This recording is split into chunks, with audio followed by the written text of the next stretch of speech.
Welcome to my channel success fiber classes. आप सब कैसे हैं? आई होप सो आप सब अच्छे होंगे। तो यहाँ पर DSSB सिलेबस 2024 आउट हुआ है, यानी जो भी कैंडिडेट DSSB की TGT नेचुरल साइंस की तैयारी कर रहे हैं या फिर आप DSSB के TGT लेवल के किसी भी एग्ज़ाम की तैयारी कर रहे हो, चाहे आप सिविल इंजीनियरिंग की तैयारी कर रहे हो जो DSSB के कंबाइंड लेवल के होते हैं, तो पहली बार ऐसा हुआ है कि DSSB ने अपना सिलेबस इंडिकेट किया है कि वो किस किस टॉपिक से क्वेश्चन पूछने वाला है। तो अब की बार DSSB ने ये काम आसान कर दिया है कि आपको यहाँ पर सिलेबस का पता कर लिया। ठीक है, तो यहाँ पर हम इस वीडियो के अंदर जो बात करेंगे वो हम स्पेशली TGT नेचुरल साइंस या फिर जिसको फिजिकल साइंस बोलते हैं उसका सिलेबस डिस्कस करेंगे कि फिजिक्स से आपके क्या टॉपिक पूछे जा रहे हैं, केमिस्ट्री से क्या टॉपिक पूछे जा रहे हैं और बायोलॉजी से है उससे क्या टॉपिक पूछे जा रहे हैं। ठीक है, इससे आपको ये भी पता चलेगा कि आपको 11th-12th की बुक जो पढ़नी है वो कितनी पढ़नी है, क्या चैप्टर आपको पढ़ने हैं, 11th-12th की बुक आपको पढ़नी भी है या नहीं पढ़नी, पूरा इस वीडियो में आपको पता चलेगा। तो सबसे पहले हम यहाँ पर बात करते हैं जो TGT नेचुरल साइंस में मेल और फीमेल के लिए जो सबसे पहले फिजिक्स का जो सिलेबस है हम वो डिस्कस करेंगे। तो सबसे पहले यहाँ पर जो हमारा दिया गया है पहला चैप्टर इफेक्ट ऑफ करंट, तो इसमें आपका एक तो करंट का इफेक्ट आपको पढ़ना है। ये इसमें क्या क्या टॉपिक पूछा गया है, potential difference, Ohm's law, series combination, parallel combination, power, inter relation, जो PV/IR के बीच में जो रिलेशंस होते हैं जैसे P=VI, इस टाइप से मैग्नेटिक फील्ड वाला चैप्टर। ठीक है, magnetic field due to current carrying conductor, उसमें चाहे आप स्ट्रेट कंडक्टर की बात करो, चाहे आप इसकी सर्कुलर की बात करो, चाहे सोलोनॉइड की बात करो, सारे टॉपिक्स पूछे गए हैं। फ्लेमिंग के जो left hand rule, right hand rule आपसे पूछे गए हैं। ठीक है, जो अल्टरनेटिंग करंट है वो क्या होता है, इंड्यूस करंट क्या होता है, इलेक्ट्रिक जनरेटर, इलेक्ट्रिक मोटर, तो इन सब टॉपिक को इंक्लूड किया है। यानी आपको ये जो टॉपिक्स पढ़ने हैं क्लास 10th की जो बुक है जो मैग्नेटिक इफेक्ट ऑफ करंट और इलेक्ट्रिसिटी वाला चैप्टर, आपको वो कर लोगे तो उससे कवर हो जाएगा।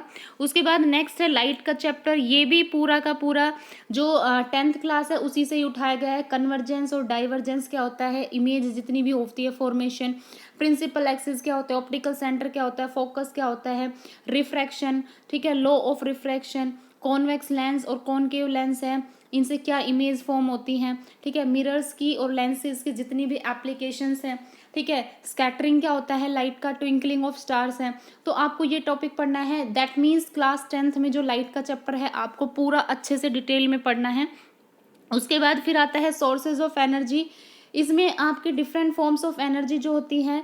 ठीक है, जो फॉसिल फ्यूल्स होते हैं, solar energy, biogas, winter water, tidal energy, nuclear energy, renewable और नॉन रिन्यूएबल रिसोर्सेज क्या होते हैं। तो ये भी आई थिंक क्लास 10th की ही बुक का चैप्टर है, मैग्नेटिक इफेक्ट से नेक्स्ट वाला। ठीक है, तो आपको वहाँ पे पढ़ना है ये चैप्टर। उसके बाद फिर नेक्स्ट जो टॉपिक है मोशन से पूछा गया है, फोर्स और लॉ ऑफ मोशन। इसमें डिस्प्लेसमेंट क्या होती है, वेलोसिटी क्या होती है, यूनिफॉर्म नॉन यूनिफॉर्म क्या होते हैं, टाइम जो ग्राफ होते हैं यूनिफॉर्म और यूनिफॉर्म एक्सेलरेशन मोशन के। ठीक है, जितने भी ग्राफ्स होते हैं, चाहे डिस्टेंस टाइम ग्राफ हो, वेलोसिटी टाइम ग्राफ हो, वो पूछे गए हैं, ग्राफिकल मेथड्स। ठीक है, जो एलिमेंट्री आइडिया होता है सर्कुलर मोशन का। फिर उसके बाद दूसरा है फोर्स और मोशन से न्यूटन की जितनी भी लॉ हैं, ठीक है, वो पूछा है। इनर्शिया और मास, एलिमेंट्री आइडिया ऑफ जो law of conservation of momentum, उसके बेस के न्यूमेरिकल्स, और जो एक्शन और रिएक्शन फोर्स यानी न्यूटन की थर्ड लॉ है उसके भी जितने भी न्यूमेरिकल्स हैं आपको क्लास 10th की NCERT से बिल्कुल अच्छे से करने हैं। फोर्स और जो न्यूटन लॉ ऑफ मोशन है ये क्लास 9th में आता है, तो आपको 9th से तो बिल्कुल अच्छे से इसको पढ़ना ही पढ़ना है। ठीक है, उसके बाद फिर नेक्स्ट चैप्टर है ग्रेविटेशनल, ये भी क्लास 9th में आता है।